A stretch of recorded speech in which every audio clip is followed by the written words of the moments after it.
খোলা এই যে পাশে সব ফেল দিলাম তো কী ব্যাপার ছিল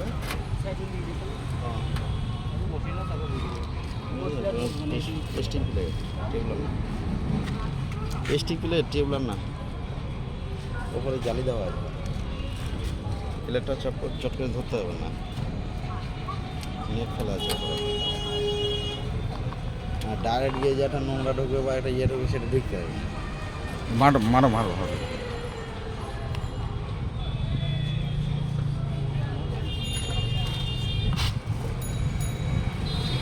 আমার উপরে কিন্তু গেট আপটা